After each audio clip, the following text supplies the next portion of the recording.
The silver ships appeared on Tuesday morning, hanging in space like beautiful jewels against the black sky. They came quietly, without warning or fanfare. 3 massive vessels, each one looking like carved crystal and polished metal, drifted into Earth's outer solar system and stopped just beyond Mars. Admiral Sarah Chen stood in the command center deep beneath Colorado Springs, watching the screens with careful eyes. She had seen many things in her 30 years of military service, but nothing like this. The ships were elegant and strange, their surfaces catching sunlight and throwing it back in rainbow patterns. "Ma'am, they're broadcasting something," said Lieutenant Park, his fingers dancing over his console. "It's coming through on multiple frequencies." Sarah nodded. "Put it through." The voice that filled the room was melodic and oddly beautiful, speaking perfect English with just a hint of something musical underneath the words. "Greetings, people of Earth. We are the Kethavari, explorers from distant stars. We come in peace, seeking friendship and knowledge. We wish to meet with your leaders and share the gifts of science and wisdom." Sarah felt a chill run down her spine. After decades of wondering if humanity was alone in the universe, here was the answer. But something in the back of her mind whispered caution. "Send word to Geneva immediately," she ordered, "and activate Protocol Omega." Lieutenant Park looked up with surprise. Protocol Omega was the most classified contingency plan in Earth's military. Only a handful of people even knew it existed. "Ma'am, are you sure?" "Just do it," Sarah said quietly, never taking her eyes off the alien ships. 3 days later, the world watched as sleek shuttles descended from the alien vessels to land at a specially prepared site outside Geneva, Switzerland. The whole planet held its breath as the first beings from another world stepped onto Earth's soil. The Kethavari were tall and graceful, with pale blue skin and large, intelligent eyes that seemed to glow with inner light.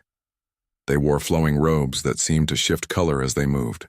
Their leader, who called himself Overlord Zethkar, spoke with calm authority. "Your world is beautiful," he said to the assembled crowd of world leaders, diplomats, and reporters.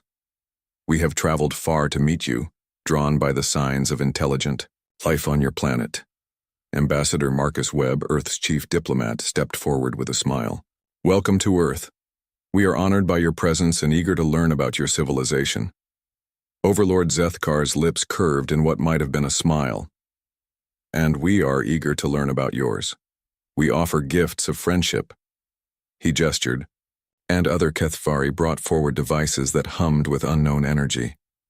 "These are medical scanners that can heal any disease. These are power cells that will provide clean energy for your cities. These are computers that can solve problems your science struggles with." The world leaders gasped and murmured with excitement. Here were solutions to humanity's greatest challenges, offered freely by these elegant visitors from the stars. Dr. Elizabeth Reyes, Earth's leading scientist, examined the devices with wonder.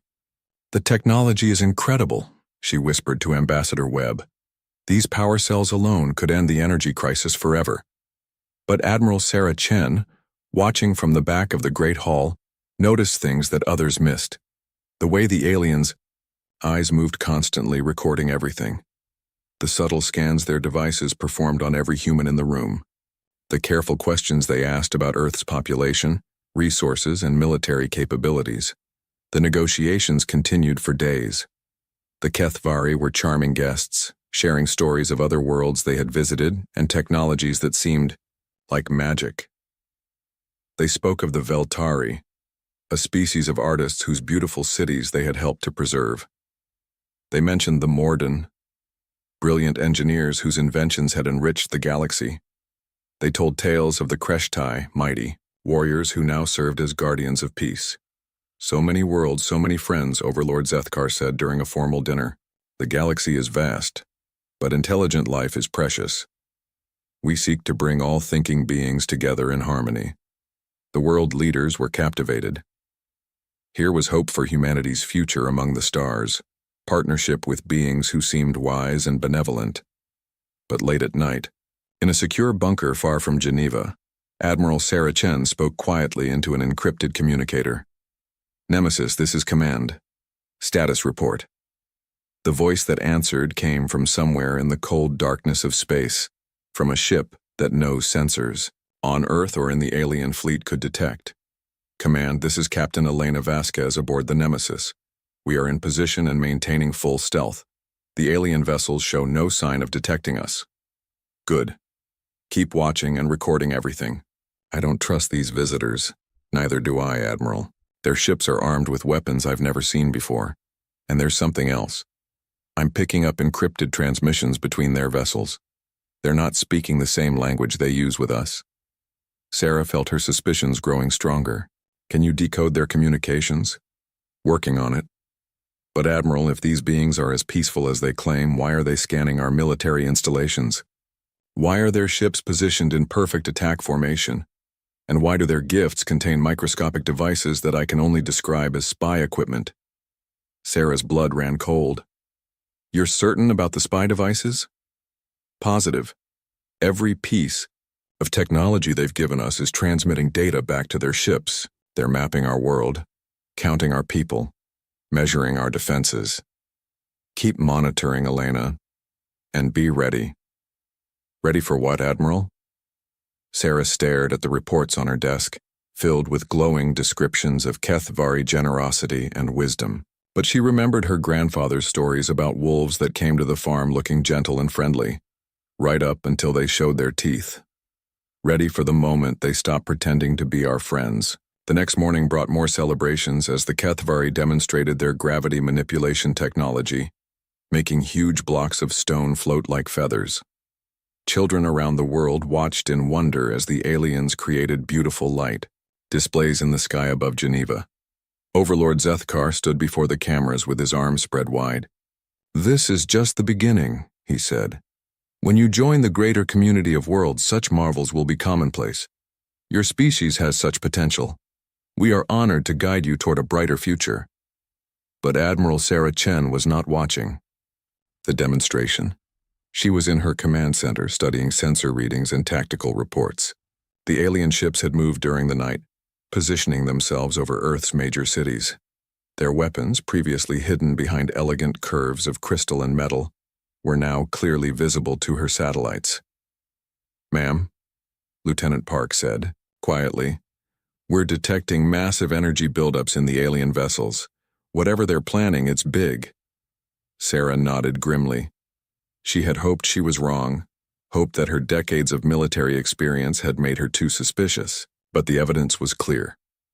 Send a coded message to all our assets, she ordered. Tell them the honeymoon is over. In space, invisible and silent, the Terran warship Nemesis drifted through the darkness. Captain Elena Vasquez and her crew watched the alien fleet with growing alarm. They had been humanity's secret for 20 years, built in hidden shipyards in the asteroid belt, equipped with technology the rest of the world believed was impossible. Captain, whispered her tactical officer, I've decoded some of their transmissions. You need to hear this. Elena listened to the translated alien communications, and her face went pale. The Kethvari were not explorers or friends. They were conquerors, and their peaceful visit was nothing more than the calm before a storm that would destroy everything humanity had ever built. The change came on a Thursday morning, exactly 21 days after first contact. The world woke to find that everything had shifted overnight. Ambassador Marcus Webb was having breakfast in his Geneva hotel room when the emergency alert flashed on his phone. Within minutes, every screen on Earth displayed the same image. Overlord Zethkar standing in what looked like a command center, his elegant robes replaced by dark armor that seemed to absorb light. People of Earth, he began, and his voice was no longer musical and kind. It was cold and sharp like breaking glass. The time for pretense is over. We have completed our evaluation of your world and your species. Webb dropped his coffee cup. Around the world, billions of people stopped what they were doing and stared at their screens in growing horror. You have been tested, Zethkar continued, as we have tested 46 other worlds before you. Some species proved useful and were incorporated into our great empire. Others proved worthless and were removed. You have 72 hours to decide which category you belong to. The image changed to show massive alien warships decloaking throughout the solar system. Hundreds of vessels, each one larger than Earth's biggest cities, bristling with weapons that glowed with deadly energy. They hung over the homeworld like a pack of wolves surrounding a wounded deer. "Surrender unconditionally," Zethkar said, "and your useful individuals will be preserved as servants and workers. Your knowledge will be catalogued. Your resources will be harvested efficiently. Resist, and you will join the Veltari, whose beautiful art cities are now ash. You will share the fate of the Morden, whose brilliant minds thought they could outsmart us. You will follow the Kreshtai warriors, whose courage meant nothing against our power." Admiral Sarah Chen watched the broadcast from her command center, her face set like stone. Around her, officers and technicians worked with desperate intensity. "Ma'am," Lieutenant Park reported, his voice shaking, "we're detecting energy signatures from the alien fleet that are off the charts. Each of those ships could level a continent." "What about our orbital defenses?"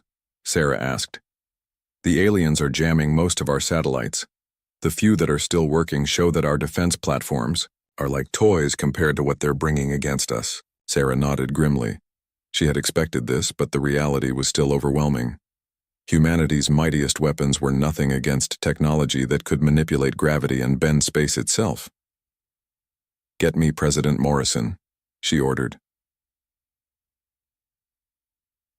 Emergency session of world leaders was chaos. Presidents, prime ministers, and generals all talking at once, their faces pale with terror on the video screens. "We have to surrender," said President Kowalski of the European Federation. "Look at those ships. They could destroy us without breaking a sweat." "Maybe we can negotiate," suggested Prime Minister Chen of the Pacific Alliance. "Offer them something. They want more than conquest." "What could we possibly offer them?" demanded President Morrison of North America. "They've been studying us for 3 weeks. They know everything about our technology, our resources, our people. If they wanted to trade, they wouldn't need an invasion fleet." Admiral Sarah Chen listened to the arguments with growing impatience. Finally, she spoke up. "With respect, ladies and gentlemen, we're missing the point. This isn't about negotiation or surrender. This is about survival."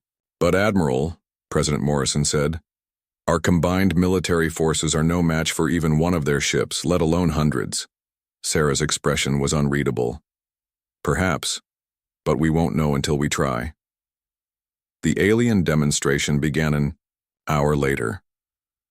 A small Kethvari ship, no larger than a destroyer, approached one of Earth's uninhabited islands in the Pacific. The world watched as a beam of pure energy lanced down from space and simply erased the island from existence. Where there had been rock and trees and beaches, now there was nothing but boiling water. Overlord Zethkar's voice echoed across every communication channel on Earth. "That was a gentle reminder of our capabilities. Tomorrow, if you have not surrendered, we will demonstrate our power on one of your cities. The choice is yours." In the command center beneath Colorado Springs, Admiral Sarah Chen gave orders that would have seemed insane to anyone who didn't know the full truth about humanity's preparations. "Launch all conventional forces," she commanded. "Every ship, every fighter, every missile we have in space." "Ma'am," Lieutenant Park protested, "that's suicide. Our weapons can't even scratch their hulls." "I know," Sarah said quietly, "but we need to make them believe we're desperate. We need them to think. This is all we have." The battle began at dawn. Earth's space fleet, brave but hopelessly outmatched, threw themselves against the alien armada. Human fighters buzzed around the massive Kethvari ships like angry wasps attacking giants. Missiles and energy beams lit up the darkness of space, creating a light show that could be seen from the ground. It was magnificent and terrible and completely hopeless. The aliens barely seemed to notice the attacks. Their shields absorbed everything humanity could throw at them. Occasionally, when a human ship got too close or too annoying, a casual energy beam would swat it aside like brushing away a fly. Overlord Zethkar broadcast again, and this time, he was laughing. "Is this the best you can do?" he asked mockingly. "Your brave pilots die for nothing. Your weapons are toys. Your defenses are paper walls. 46 worlds have tried to resist us, and all have fallen within hours of showing. Their strength, you are no different. But even as humanity's conventional forces were being destroyed in space, Admiral Sarah Chen was not watching the battle. She was in communication with someone else entirely. Nemesis, this is command. Report. Captain Elena Vasquez's voice came, through the encrypted channel, calm and professional despite the chaos around them. Command, we have been observing and recording everything. The alien weapons operate on quantum frequencies we've never seen before. Their shields use gravitational distortion fields. But Admiral, I think we've found something interesting. Go ahead. They're overconfident, sloppy. They're not even scanning for threats they can't see. Their entire fleet is positioned as if they're absolutely certain nothing can surprise them. Sarah felt the first glimmer of hope she'd had all day. Weaknesses? Several. Their shield generators are centralized on each ship. Take out the generator, and the whole vessel becomes vulnerable. Their weapons have a charge time of approximately 30 seconds between maximum power shots. And Admiral, they're bunching their ships together because they've never faced an enemy that could hurt them. How long do you need? Give us 6 more hours to finish our analysis. We want to be absolutely sure we can make this count. Sarah looked at the tactical displays showing Earth's forces being methodically destroyed in space. You have 6 hours. Make them count. As night fell over Earth, the alien fleet moved into final attack positions above the planet's major cities. Zethkar's ultimatum echoed around the world. Surrender by dawn or watch civilization burn. In secret bunkers and hidden command centers, the leaders of Earth made their final preparations. Most believed they were preparing for the end of everything they had ever known. But Admiral Sarah Chen and Captain Elena Vasquez knew differently. They were preparing for humanity's greatest gamble, a desperate plan that had been 20 years in the making. The aliens thought they had won. They had destroyed humanity's visible defenses, scattered its fleets, and demonstrated their overwhelming power. They had done exactly what they had done to 46 other worlds, and it had always worked before. But humanity had been watching the stars for a very long time. They had been preparing for this day since the first human looked up at the night sky and wondered what might be looking back. The Kethvari had made one crucial mistake. They assumed that what they could see was all there was to see. They were about to learn how wrong they were. The dawn of the final day broke red over a world preparing for its last battle. Across Earth, the remaining fragments of humanity's space force gathered for one desperate strike against the alien fleet. It was a pathetic sight, but it was all they seemed to have left. Admiral Sarah Chen stood in her command center, watching the tactical displays with an expression that looked like grim determination mixed with growing despair. Around her, officers coordinated what appeared to be humanity's final military effort. "Ma'am, the lunar bases are reporting ready," Lieutenant Park announced, his voice hollow with exhaustion. "What's left of them anyway?" The alien bombardment had been systematic and brutal. 3 of Earth's 4 moon bases were smoking ruins.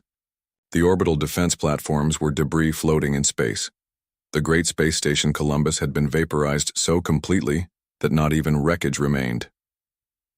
"Order all remaining units to converge on the alien flagship," Sarah commanded. "If we're going down, we'll go down fighting." Above them, Overlord Zethkar's massive command ship hung over Geneva like a dark angel of death. The alien vessel was beautiful and terrible, its crystal surfaces reflecting the sunlight while weapon ports glowed with contained energy that could crack planets. "Your time is up, humans." Zethkar's voice echoed across every communication system on Earth. "You have chosen resistance over wisdom. You will join the other foolish species that thought courage could defeat superior technology." The final battle began with humanity's last fighters screaming up from Earth's atmosphere, their engines burning bright against the morning sky. Missiles launched from hidden bunkers, following trajectories calculated to converge on the alien fleet's weakest points. The survivors from the lunar bases fired everything they had in one coordinated assault. It was beautiful and brave and utterly hopeless. The alien shields absorbed the human weapons like water soaking into sand. Energy beams reached out from the Kethvari ships with casual precision, swatting human fighters from the sky. Within minutes, the desperate attack was over, and humanity's last military assets were burning wreckage falling toward Earth. "Magnificent," Zethkar said, broadcasting to the world. "Your species shows courage worthy of respect. It is almost a shame to destroy you. But the galaxy belongs to the strong, not the brave." In the command center, Admiral Sarah Chen appeared to slump in defeat. Her officers hung their heads, staring at screens that showed nothing but destruction and loss. "Ma'am," Lieutenant Park whispered, "should we send the surrender signal?" Sarah looked around at her staff, these men and women who had served with distinction and were now facing the end of everything they had sworn to protect. Her voice was quiet but carried clearly through the bunker. "No surrender. If they want this world, they'll have to take it from us." High above Earth, Overlord Zethkar prepared to demonstrate the price of defiance. His weapons officers targeted major population centers, while his communications specialists prepared to broadcast humanity's final moments to any species in the galaxy that might be watching. "Begin bombardment," he ordered. "Start with their capital cities. Let them watch their civilization crumble before we finish them." The first energy beam lanced down toward London, a spear of light that would have erased the ancient city in seconds. But something impossible happened. The beam struck an energy shield that appeared from nowhere, a barrier of crackling force that deflected the alien weapon harmlessly into space. Zethkar stared at his tactical displays in confusion. What was that? Where did that shield come from? His sensor officers worked frantically at their consoles. "Unknown, my lord. Our scans show no shield generators in that area. No power sources capable of generating that kind of defensive field." "Scan again. Humans do not possess such technology." But even as he spoke, more shields appeared over New York, Tokyo, Moscow, and Beijing. Every major city on Earth was suddenly protected by barriers that his instruments insisted did not exist. "My lord," his tactical officer reported, voice tight with confusion, "I'm detecting massive energy signatures throughout the human solar system, but our sensors show nothing there. It's as if the energy is coming from empty space." Captain Elena Vasquez smiled grimly as she watched the alien confusion from the bridge of the Nemesis. Around her, the stealth ship's crew worked with quiet efficiency, their movements practiced from years of secret preparation. "Stealth field holding steady," reported her tactical officer. "The aliens still can't see us." "Good. Signal the other ships. It's time to even the odds." Across the solar system, humanity's true fleet began to decloak. Not the obsolete fighters and patrol ships the aliens had easily destroyed, but vessels that had been built in secret over the past 20 years. Ships that incorporated technology the public Earth governments didn't even know existed. The Nemesis was the largest, a massive dreadnought bristling with weapons that operated on principles the Kethvari had never encountered. Around her, dozens of smaller warships materialized from empty space, their hulls dark and angular, designed for stealth and devastating first strikes. "My lord!" the Kethvari sensor officer cried in panic. "Ships are appearing everywhere. Massive vessels, heavily armed. How is this possible?" Overlord Zethkar felt something he had not experienced in over a century of conquest. Genuine surprise. Where did they come from? Why didn't our sensors detect them? "Unknown, my lord. Their stealth technology is unlike anything in our databases. It's as if they were invisible to all our scanning methods."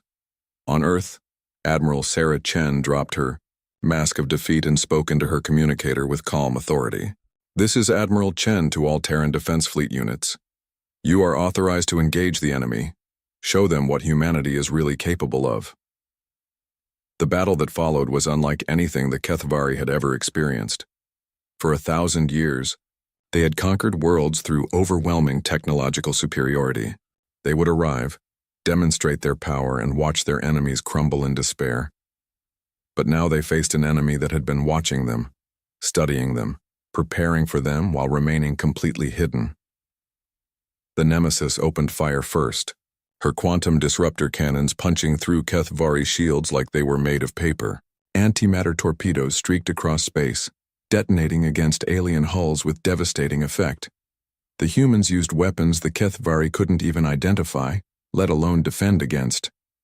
"How are their weapons penetrating our shields?" Zethkar demanded. They're using quantum field manipulation to bypass our defensive systems, his science officer reported. And my lord, their ship designs are completely optimized for stealth attacks. They've been studying our technology and building countermeasures. More human ships decloaked around the alien fleet. These weren't desperate defenders making a last stand. These were hunters who had been patiently waiting for their prey to fall into a perfectly prepared trap. Captain Vasquez watched the tactical display as her fleet systematically dismantled alien vessels that had seemed invincible minutes before. "Target their command ship," she ordered. "Let's have a conversation with their leader." The Nemesis fired a precise burst that disabled the alien flagship's weapons but left its communications and life support intact. Around them, the rest of the Kethvari fleet was learning that their 1,000-year reign of conquest was about to come to an abrupt end. "This is impossible," Zethkar whispered, watching his mighty armada being destroyed by ships that shouldn't have existed. "No primitive species has technology like this. How did they build such vessels without us knowing?" His communications officer looked up with fear in his eyes. "My lord, we're receiving a transmission from the human command ship." Captain Elena Vasquez appeared on the main screen, her expression calm and professional. Behind her, the bridge of the Nemesis hummed with advanced technology that made even Kethvari science look primitive. "Overlord Zethkar," she said politely. "I am Captain Vasquez of the Terran Defense Fleet. I believe you have something that belongs to us." "What? What do you want?" Zethkar stammered. Elena's smile was cold as space. "An apology would be nice, and reparations for the damage you've caused. But mostly I want you to understand something very important." She gestured, and the tactical display showed the remains of his once mighty fleet floating as debris around Earth. "You made the mistake of thinking that what you could see was all there was to see. You assumed that because we appeared weak, we were weak. That's the kind of error that ends empires, Overlord."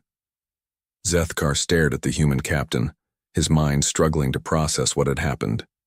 In less than an hour, his invincible fleet had been reduced to scrap metal by an enemy he hadn't even known existed. "Surrender," Elena said simply, "and maybe we can discuss what happens next." The silence that followed Captain Vasquez's demand stretched across space like a held breath. On the bridge of his crippled flagship, Overlord Zethkar stared at the tactical displays that showed the impossible truth. His mighty fleet, the same armada that had conquered 46 worlds, was dying around him. "My lord," his tactical officer whispered, "we've lost 60% of our vessels. The remaining ships are reporting critical damage. Their weapons are unlike anything we've encountered." Zethkar's hands trembled as he gripped his command chair. For over a century, he had been the sword of the Kethvari Empire. He had broken worlds and shattered civilizations. He had watched entire species kneel before his power. And now, in the span of one impossible hour, everything he believed about Kethvari's superiority had crumbled to dust. "How?" he demanded, his voice cracking.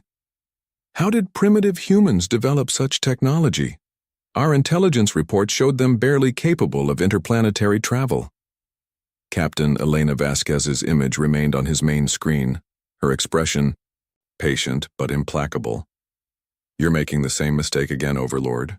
You're assuming your intelligence was accurate." Elena gestured, and the display changed to show Earth as it truly was. Not the divided, struggling world the Kethvari had observed, but a planet surrounded by hidden shipyards, concealed defense stations, and cloaked patrol vessels. 23 years ago, Elena explained, our deep space monitors detected the first signs of your empire's expansion. We tracked your conquest patterns, studied your methods, and prepared accordingly. Everything you've seen of humanity has been carefully designed to make you overconfident. Zethkar felt something cold settle in his stomach. You knew we were coming. We've been watching you for years. Every primitive transmission you intercepted was crafted to make you believe we were helpless. Every desperate defensive position was calculated to feed your arrogance. You didn't conquer 46 worlds through superior strategy, Overlord. You won because nobody was ready for you. Admiral Sarah Chen's voice joined the conversation. From Earth. But we were ready. We've been ready for decades. The truth hit Zethkar like a physical blow. The negotiations, the peaceful first contact, that was all a lie? Not a lie, Elena corrected. A test. We needed to observe your technology, study your tactics, and confirm our intelligence about your methods. Your 3 weeks of diplomatic contact gave us everything we needed to plan your defeat. On the bridge of the Nemesis, Elena's tactical officer reported quietly, "Captain, the remaining Kethvari vessels are powering up their weapons. It looks like they're preparing for a suicide run." Elena nodded. Expected. Overlord, you have 30 seconds to order your remaining ships to stand down. If they open fire, we will destroy them all. Zethkar looked around his bridge at officers, who had served him faithfully for decades. These beings had trusted in Kethvari superiority, believed in their empire's invincible destiny. Now they faced annihilation at the hands of a species they had dismissed as primitive. "My lord," his weapons officer said desperately, "we still have enough firepower to damage their planet. If we're going to die, we can take their cities with us." For a moment, Zethkar considered it. The final gesture of a defeated empire. One last act of destruction before the end. But as he looked at the tactical displays showing the scattered remains of his fleet, he realized the futility of it all. "Stand down," he ordered quietly. "All ships, power down weapons and prepare to be boarded." "My lord." His officers stared at him in shock. "Stand down." Zethkar roared, the weight of defeat crushing down on him. "Can't you see? We've been outplayed from the very beginning. These humans haven't just defeated us, they've been controlling us since the moment we arrived."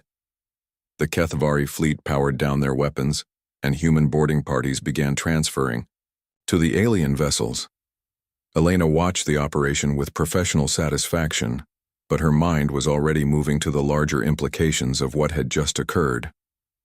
"Admiral Chen," she said over the secure channel, "we need to discuss what happens next. This victory is going to send shockwaves across the galaxy." Sarah's voice carried a note of grim satisfaction. "Already ahead of you, Captain. I'm receiving reports from our deep space monitoring stations. It seems the Kethvari weren't the only ones watching this battle." Elena frowned. "Explain." "We're detecting quantum communication bursts from at least 12 different directions. Word of what happened here is already spreading to other species. The galaxy is about to learn that the invincible Kethvari Empire just got crushed by a species they considered primitive. As human forces secured the surviving alien vessels, the true scope of humanity's deception became clear. The Kethvari had been watching Earth for months before making contact, studying human communications and military capabilities. But what they hadn't realized was that humans had been carefully controlling what they could observe. Every secret military base the aliens had identified was deliberately visible.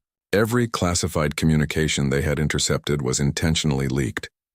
The entire human defense network they had cataloged was nothing but obsolete equipment and deliberate misdirection. Meanwhile, humanity's real military strength had been completely invisible, hidden by stealth technology that the Kethvari couldn't detect and concealed in locations they never thought to scan. "It's brilliant," admitted the Kethvari science officer as human technicians examined his equipment. "You made us believe we were spying on you, when actually you were controlling everything we learned." Commander Torres of the human boarding party nodded. "The art of war isn't about having the biggest guns. It's about making sure your enemy doesn't know where your real guns are until it's too late to matter." But the victory came with its own complications. As news of the battle spread, humanity suddenly found itself at the center of galactic attention. The Kethvari Empire had been a dominant force for over 1,000 years. Their defeat would create a power vacuum that other species would scramble to fill. "Captain," Elena's communications officer reported, "we're receiving messages from multiple star systems. Some are congratulations from species that were conquered by the Kethvari. Others appear to be challenges from their allies and rivals." Elena studied the incoming transmissions with growing concern. "How many species are we talking about?" "At least 50 different civilizations, Captain." And those are just the ones we can identify from their signal patterns. Admiral Sarah Chen's voice cut through the chatter. Ladies and gentlemen, we've just become the newest player in galactic politics, and apparently, we've made quite an entrance. On the captured Kethvari flagship, Overlord Zethkar sat in detention, staring at walls that now confined the being who had once commanded fleets across the galaxy. A human guard, young and professional, brought him water and what appeared to be standard military rations.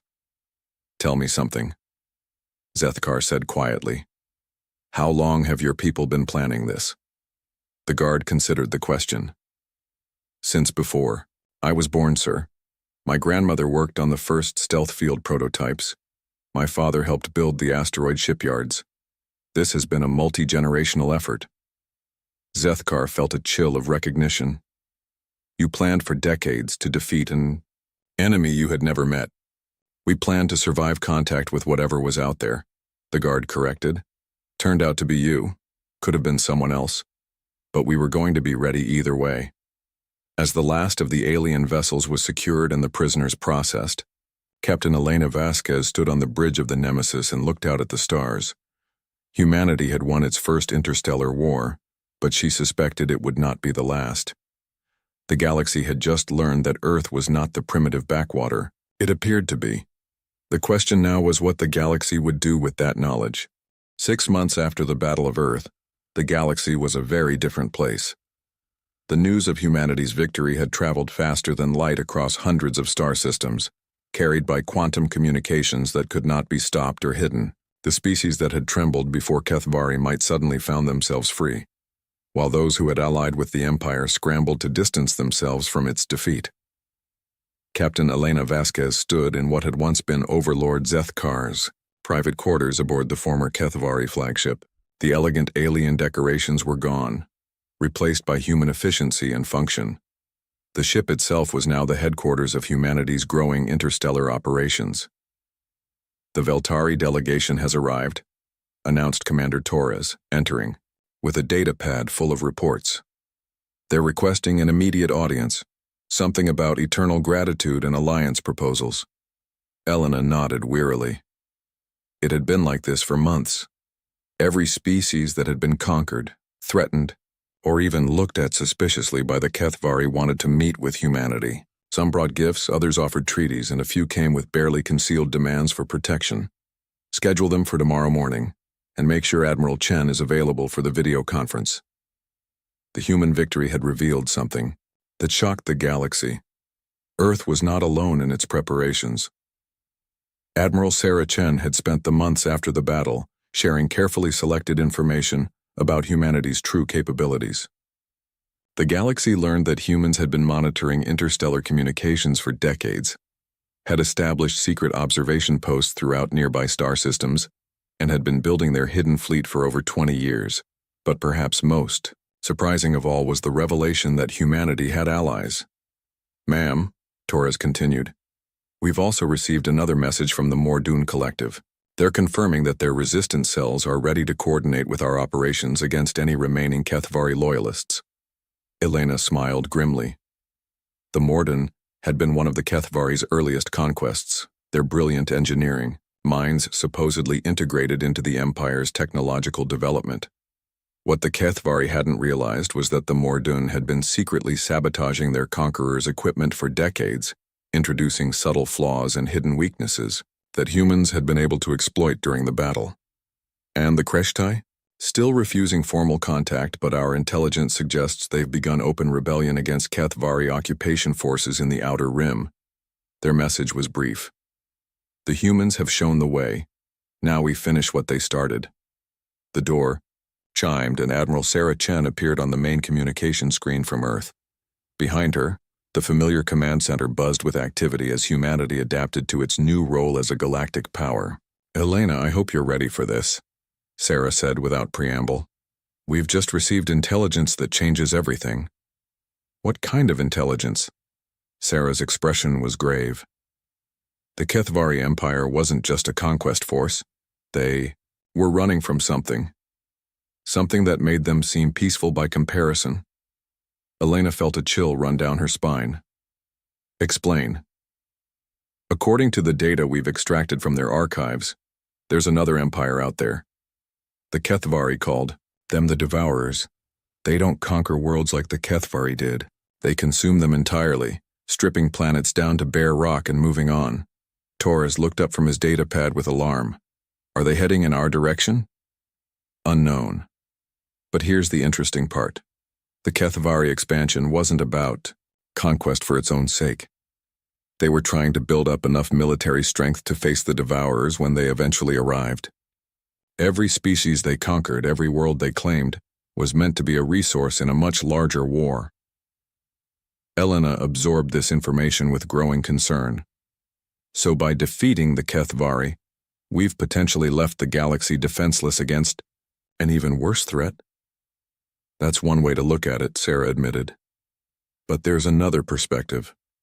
By breaking the Kethvari Empire, we've freed dozens of species that had been forced into servitude. The Mordun, the Veltari, the Kreshtai, and others are now free to use their abilities for defense rather than supporting their conquerors. Elena walked to the viewport and looked out at the stars. In the distance, she could see human ships, working alongside alien vessels, sharing technology and coordinating defenses. It wasn't the empire the Kethvari had tried to build through force, but it was something potentially more powerful, an alliance built on mutual respect and shared purpose. Admiral, what's the status of our expansion plans? That's what I wanted to discuss with you. The President and the Joint Chiefs have approved Operation Deep Watch. We're going to establish monitoring stations and defensive positions throughout the local galactic arm. But we're not doing it alone. The screen split to show representatives from a dozen different species. Elena recognized the crystalline features of the Veltari, the metallic skin of the Mordun, and the fierce expressions of the Kreshtai warriors. Ladies, gentlemen, and beings of various descriptions, Sarah addressed the assembled group. I present Captain Elena Vasquez, Commander of Humanity's Deep Space Operations. A Veltari representative spoke first, her voice like musical chimes. Captain Vasquez, your species has given ours something we thought lost forever. Hope. We offer our artistic and cultural expertise to help build a civilization worth defending. The Mordun delegate, his mechanical augmentations gleaming under the ship's lights, added, our engineering capabilities are at your disposal. Together we can build defenses that neither the Kethvari nor these Devourers could imagine. But it was the scarred Kreshtai warrior who surprised Elena the most. Humans fight with wisdom, not just courage. This is a combination our people respect. We offer our warrior traditions and our knowledge of combat to strengthen this alliance. Elena looked around at the faces on her screen, both human and alien. What you're proposing is unprecedented in galactic history, isn't it? Completely, admitted the Mordun engineer. Most species either conquer their neighbors or are conquered by them. Voluntary cooperation between equals is almost unknown. Then we'll be the first to make it work, Elena said firmly. But understand this. Humanity won't be the leaders of this alliance. We'll be partners. Each species contributes according to their strengths, and each has an equal voice in decisions that affect us all. Admiral Chen smiled with pride. That, Captain, is exactly why we're going to succeed where others have failed. Over the following months, the alliance that would become known as the Terran Federation began to take shape. Human stealth technology was combined with Mordun engineering and Veltari artistic sensibilities to create ships and stations that were both functional and beautiful. Kreshtai warriors worked with human strategists to develop new tactical doctrines that emphasized cooperation over domination. But perhaps most importantly, the alliance began to spread its message throughout the galaxy. There was an alternative to conquest and empire. Species could work together as equals, sharing their strengths and protecting each other's weaknesses. Not everyone was pleased with this development.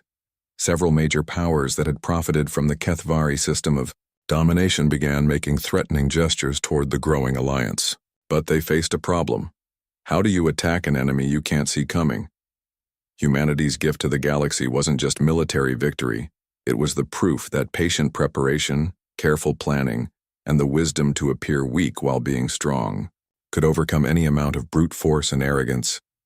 Years later, when the first Devourer scouts finally arrived at the edge of known space, they found something they had never encountered before.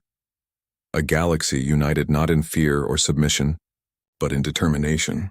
Dozens of species working together, sharing technology and tactics, ready to defend not just their own worlds but each other's.